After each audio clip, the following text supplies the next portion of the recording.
नमस्कार. Hand embroidery class 42 मध्ये आपले खूप खूप स्वागत. बघा, या आधीचे क्लास 40 आणि 41 मध्ये आपण क्रॉस स्टिचचे टाइप शिकवायला सुरुवात केलेली आहे. तर क्लास 40 मध्ये हे पहिले 3 टाइप शिकून झालेले आहेत. तर क्लास 41 मध्ये हे 2 टाइप्स शिकून झालेले आहेत. तर आता आपण क्लास 42 मध्ये हा एक टाइप पाहणार आहे क्रॉस स्टिचचा, म्हणजे क्रॉस स्टिचचा 6वा प्रकार. क्लोज्ड क्रॉस स्टिच मध्ये हा दुसरा प्रकार आहे. आणि या क्लासमधील हा 71वा स्टिच आहे. बघा, इथे हा स्टिच केलेला आहे. हा स्टिच कसा करायचा हे मी तुम्हाला इथे करून दाखवणार आहे. बघा, त्यासाठी ह्या 2 लाईन्स ड्रॉ केलेल्या आहे आणि या दोन्ही लाईनवर या प्रकारे डॉट्स घेतलेले आहेत. तर बघा, ह्या डॉट्स मधील अंतर तुम्ही पाहू शकता. इकडनं इंचेस आहे आणि इथे सेंटीमीटर आहे. तर ह्या इंचेसच्या साईडनी बघा, ही जी डार्क लाईन्स दिसत आहेत त्या लाईन्सच्या इथे अंतरावर हे डॉट्स घेतलेले आहेत. अशाच प्रकारे इकडून सुद्धा डॉट्स घेतलेले आहे. तर पहा, या दोन्ही लाईनपैकी आपण कुठल्याही एका लाईनवरून हा स्टिच करायला सुरुवात करू शकतो. तर पहा, मी या लाईनवरून हा स्टिच सुरुवात करते. हा जो पहिला डॉट आहे तिथे निरल खाली टाकली आहे आणि या दुसऱ्या लाईनवरील हा दुसरा डॉट, म्हणजे हा पहिला सोडायचा आणि हा दुसरा डॉटवर निरल टाकून मध्ये निरल टाकून पहिल्या डॉटवर काढायची आहे. तर बघा, या प्रकारे. आणि आता इथे बघा, इथे हा एक डॉट सोडायचा आणि इथे निरल खाली टाकून या पहिल्या डॉटवर काढायचे आहे.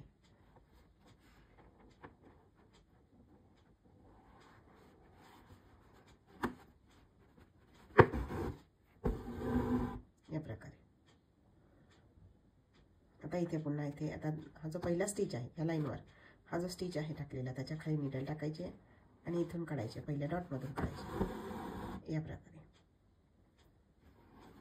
इथे आता इथून पुढे ह्या लाईनवर हा जो स्टिच येतो त्याच्या खालीच्या स्टिच डॉटवर निरल टाकायचे आणि एक स्टिच सोडून त्याच्या पुढच्या डॉटवर निरल काढायची आहे. बघा, अशा प्रकारे हा स्टिच करत जायचा आहे आपल्याला.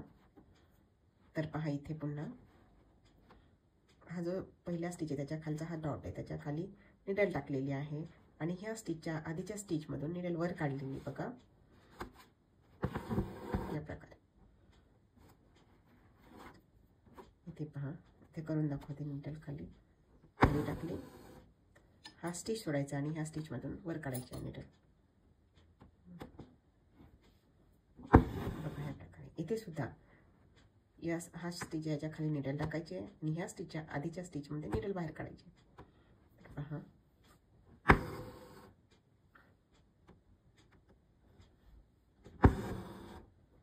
याप्रमाणे ह्या पूर्ण लाईनवर आपल्याला हे स्टिचेस करायचे आहेत. मी पूर्ण लाईन करून घेते, स्पीडने दाखवते. हा स्टिच करण्यासाठी सुद्धा दोऱ्याचे 6 पदर घेतलेले आहेत आणि 5 नंबरची निरल घेतलेली आहे. हा एक बॉर्डर लाईन स्टिच आहे. तुम्ही याचा बॉर्डरसाठी उपयोग करू शकता किंवा नुसता स्टिचही बॉर्डर म्हणून वापरू शकता. म्हणजेच हा स्टिच केला तरी एक बॉर्डर दिसते, म्हणून त्याचा तुम्ही जसा तसा उपयोग करू शकतात किंवा तिला डेकोरेट करून सुद्धा एक प्रकारची बॉर्डर तयार करू शकतात. या स्टिचचा उपयोग blouse neckline, sleeves border, sari border किंवा लेहंगा यासाठी सुद्धा करू शकतात. हा स्टिच पाहिला तर बघा तुम्ही, त्यावर तुम्हाला चेक्स दिसतील. प्रत्येक लाईनमध्ये 4-4 चेक्स दिसतात. या आधीच्या स्टिचमध्ये 2-2 दिसतात, म्हणजेच क्रॉस स्टिचच्या 5व्या प्रकारमध्ये 2-2 चेक्स दिसतात. तर पहा, इथे हा स्टिच करून झालेला आहे. निरल खाली टाकून देते आणि गाठ मारून घेते. तर पहा, अशा प्रकारे हा आपला स्टिच आहे. इथे आपले हे क्रॉस स्टिचचे प्रकार शिकून झालेले आहे. आपण आता पुढच्या क्लासमध्ये दुसऱ्या स्टिचला सुरुवात करूया. तर तुम्हाला हे स्टिचेस कसे वाटले कमेंट करून कळवा.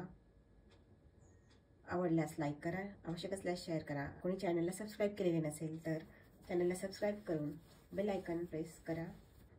तसेच येणारे नवीन व्हिडिओज आणि अपलोडेड व्हिडिओज पाहायला विसरू नका.